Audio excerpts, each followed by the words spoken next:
কাল ছিল শুক্রবার, নতুন বছরের প্রথম সপ্তাহ। ভাবলাম ভালো কিছু করা যাক, তো যেই ভাবা সেই কাজ।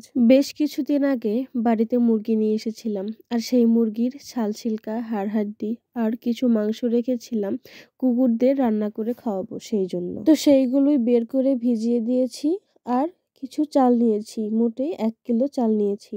পাড়ায় বেশ কিছু কুকুর আছে, খুব বেশি নেই, দিতে দিতে যতদূর পারা যায় ততদূরই দিব। আমি বাপু বেকার মানুষ, যতটুকু আমার সামর্থ্যে কুলাচ্ছে আমি ততটুকুই করার চেষ্টা করছি। আমার মা এই পাতিলে গরুর খুদ রান্না করে, আর এই পাতিলেই খাবারগুলো রান্না করব। মা যেহেতু দুপুরের খাবার মাটির চুলাতে রান্না করছে, ভাবলাম এখানেই রান্নাটা সেরে নিই।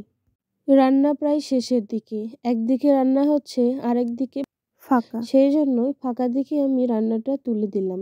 আর এখানে ঝাল, লবণ সবকিছুই ঠিকঠাক ভাবে দিয়ে দিচ্ছি, যাতে তাদের খেতে একটু ভালো লাগে। তাদের জন্য এর আগেও একবার রান্না করেছিলাম, তখন সাদা ভাত রান্না করেছিলাম, শুধু ভাত আর সাথে মুরগির চামড়ি দিয়ে রান্না করেছিলাম।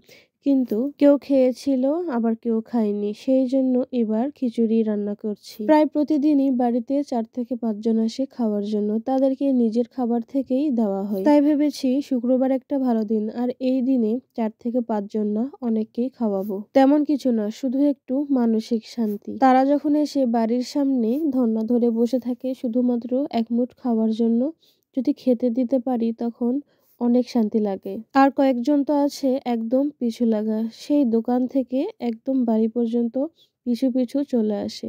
যখন আমি বাইরে কোথাও যাই বা বাজারে যাই, সেই মাথা থেকে একদম বাড়ি পর্যন্ত দৌড়ে চলে আসে, যে পিছন পিছন আমার বাড়ি পর্যন্ত আসলে আমি খেতে দিবই, মিস যাবে না কোনোভাবে। এই আশা নিয়ে তারা আমার পিছন পিছন আমার বাড়ি পর্যন্ত চলে আসে। খাইতে না দেওয়া পর্যন্ত তারা দরজার সামনে বসে থাকে, আর একজন তো দরজা খুলে বাড়ির মধ্যে এসে বসে থাকে। যখনই একটু খাইতে দেই তখনই খেয়ে দিয়ে একটু অপেক্ষা করে পরে আবার চলে যায়। কি বলেন তো, সবই মায়া। যে মায়াটা মানুষের মধ্যে কাজ করে না, কিন্তু পশুদের মধ্যে কাজ করে। কুকুর বিড়ালদের খাওয়াইলে তারা আপনাকে দেখলেই ম্যাও ম্যাও করবে, পিছু পিছু হাঁটবে, বা আপনাকে জান প্রাণ দিয়ে ভালোবাসবে। এই যে দেখেন, একজনকে খাইতে দেওয়া দেখে আরেকজন দৌড়ে আসছিল, আর তাকেও খাইতে দেই। দুঃখের বিষয় হলো, খাবারটা অনেকক্ষণ আগে রান্না করে রেখেছিলাম, কিন্তু এখনো ঠান্ডা হয়নি, সেই জন্য তারা একটু আস্তে ধীরেই খাচ্ছিল। আর যেখানেই খাইতে দেই সেখানেই তাদের খাওয়া শেষ না হওয়া পর্যন্ত অপেক্ষা করতে হয়। কি বলুন তো? চারপাশ দিয়ে অনেক মুরগি ছিল, আর তারা এসে খেতে চাচ্ছিল, আর তাদের খাওয়া দেখে ওরাও হাউ করে ওঠে আর মুরগিদের আঘাত করতে পারে। তখন দোষটা তো আমার উপরেই পড়তে পারে, তাই না? সব মানুষ তো আর সমান হয় না।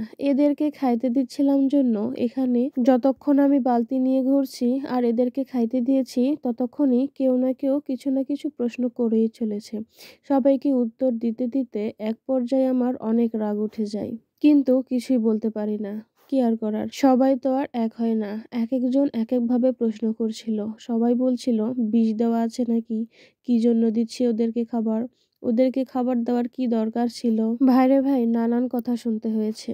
মজার বিষয় হলো, এই কুকুরটাকে খাবার দেওয়ার সময় একটা হিন্দু মহিলা আসে পাশ দিয়ে, তার কিছু ছাগল নিয়ে যাচ্ছিল। তো বিভিন্ন প্রশ্ন, কি ওগুলো কি ওগুলো, বললাম খিচুড়ি। তো বলে কিসের জন্য খাইতে দিচ্ছি, বেশি হয়েছে নাকি? তো বললাম না, ওদের জন্য রান্না করেছি।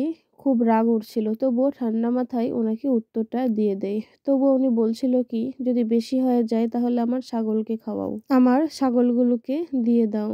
কোন মেন্টালিটির হলে এমন কথা বলতে পারে বলেন? দেখছে আমি কুকুরগুলোকে খাইতে দিচ্ছি বা তাদের জন্য নিয়ে আসছি, আর উনি ওনার ছাগলকে দিতে বলছে। কোন মেন্টালিটির হলে মানুষজন এসব কথা বলতে পারে বলেন? তো যাই হোক, খাবারগুলো নিয়ে অনেক ভয়ে ছিলাম যে খাবারগুলো শেষ পর্যন্ত শেষ করতে পারবো কিনা।